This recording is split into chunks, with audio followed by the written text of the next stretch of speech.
আন্দামান দ্বিতীয় পর্ব শুরুর প্রথমেই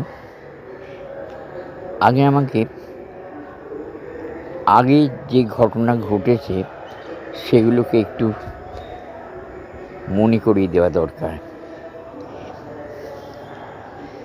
গৌতম আমার বন্ধু, ওকে নিয়ে আমি আন্দামান বেড়াতে গেলাম। বেড়াতে যাওয়াটা কোথায় হলো? বেড়ানোর বদলে নর্থ সেন্টিনারি, সেখানে যাওয়ার জন্য ওর ইচ্ছেটা ভীষণভাবে বেরিয়ে পড়ল। ও যেতে চাইছে ওখানে। মাদাম জেনির মেয়ে ওখানে আছে।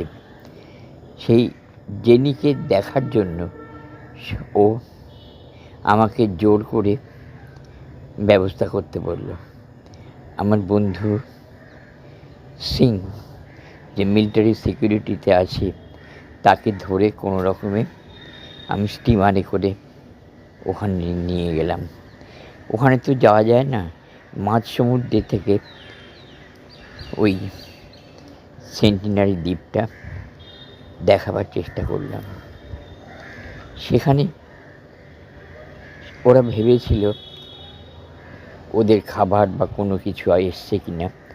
ওরা এসেছিল এবং ওই সুযোগে ও কিছু ছবি তুলেছিল এবং ওখানে একটা মেয়েকেও আবিষ্কার করে, যে মেয়েটা ওদের মতো নয়, অনেকটাই ফর্সা, দেখতে সুন্দর। তো ওর মনে হয়েছিল এই বোধহয় সুইটি। কিন্তু আমরা ফিরে এসেছিলাম। এর বেশি কিছু করা যায় না, কারণ দ্বীপটা হচ্ছে নিষিদ্ধ দ্বীপ। কিছুক্ষণ অপেক্ষা করে আমি দেখার চেষ্টা করলাম যে গৌতম কোথায় যায়, কি করে। দেখলাম ও আস্তে আস্তে ফিরে আসছে। তার মানে গাড়িতে চাপবে, ও হোটেলে ফিরে যাবে। আমিও ঠিক তাই করলাম। দেখলাম ও যাচ্ছে, ঠিক তাই হোটেলে ফিরে গেল। আমি ঠিক ব্যাপারটা বুঝলাম না। যাই হোক, আমিও ফিরে এলাম। ফিরে এসে সিংকে জানালাম এই ব্যাপারটা হয়েছে। তো আমি ভাবছি এবার কি করব। ইন দ্য মিন টাইম আমি হোটেলে ম্যানেজারকে ফোন করলাম। আমার বলা ছিল যে ওরা কি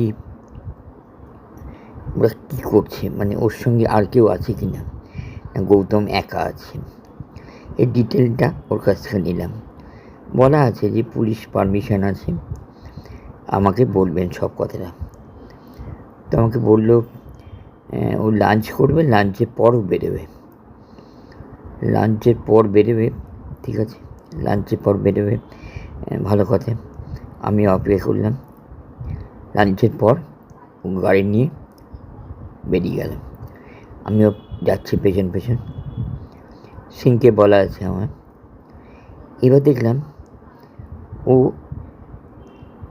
পোর্ট এলাকায় চলে গেল। পোর্ট এলাকায় গিয়ে একটা স্টিমারকে ধরলো।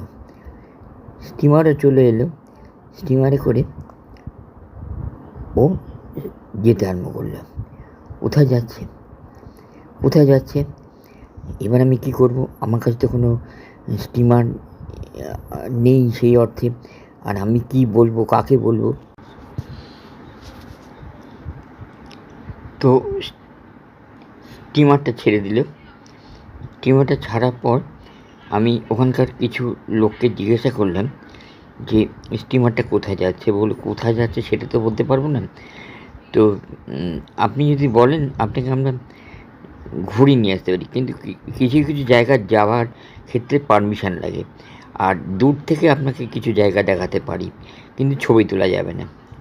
আমি কীরকম বললো, দেখুন একটা আছে লিটল আন্দামান, লিটল আন্দামানে আপনি যেতে পারবেন।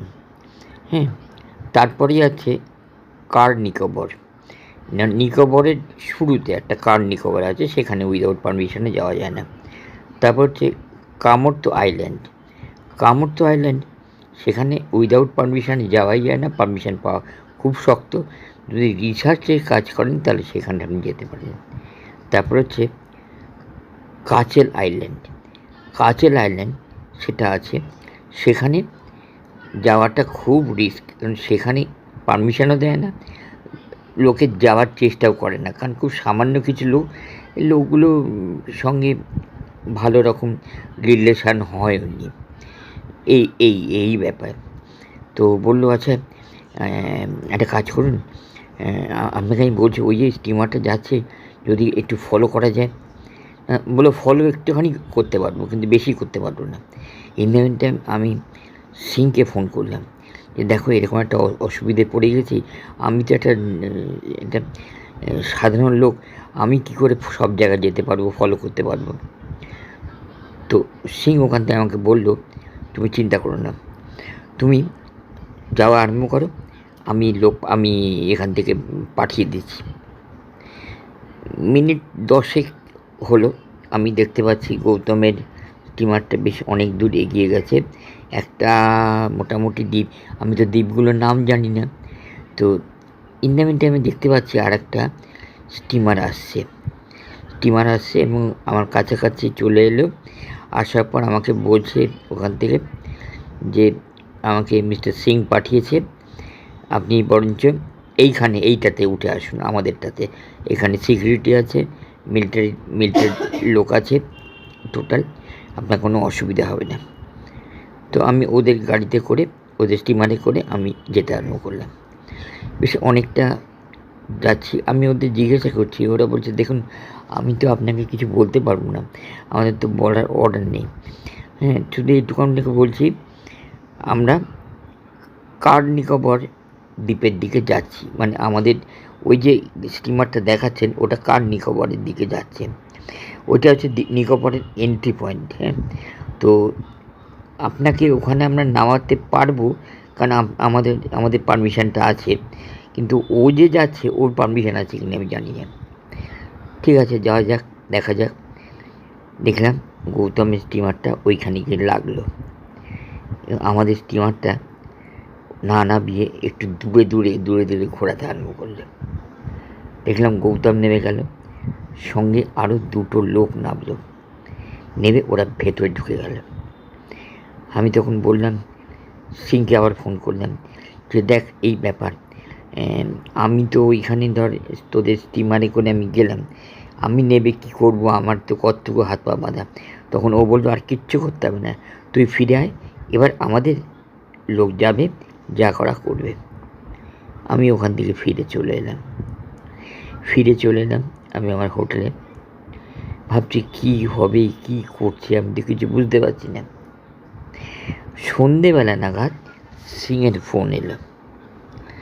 সিং ফোন করলো, বলছে তোমার বন্ধু কি করেছে জানো, এখান থেকে অ্যাডভান্স দিন 15 আগে পারমিশন আদায় করেছে যে রিসার্চ করতে যাবে বলে। রিসার্চের নাম করে ও নিকোবর ঢুকেছে, এবং নিকোবরে একটা জায়গায় ও আস্তানা গেড়েছে, এবং ওখানে কিছু জারোয়া ট্রাইবের লোক ওখানে ওকে হেল্প করছে।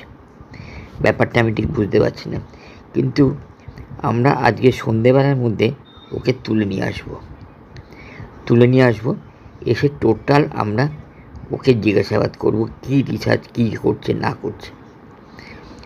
মানে ভালো বাবা, যাই করো, ও যেন প্রাণে বেঁচে থাকে। আমি খেয়ে দিয়ে শুয়ে পড়েছি। রাত্রিবেলা ফোন এলো আমার কাছে, সিং ফোন করছে যে ওকে আমরা নিকোবর থেকে তুলে নিয়ে এসেছি, আমরা আমাদের কাস্টাডিতে রেখে দিয়েছি, কাল সকালে ওর জিজ্ঞাসাবাদ হবে। ঠিক আছে।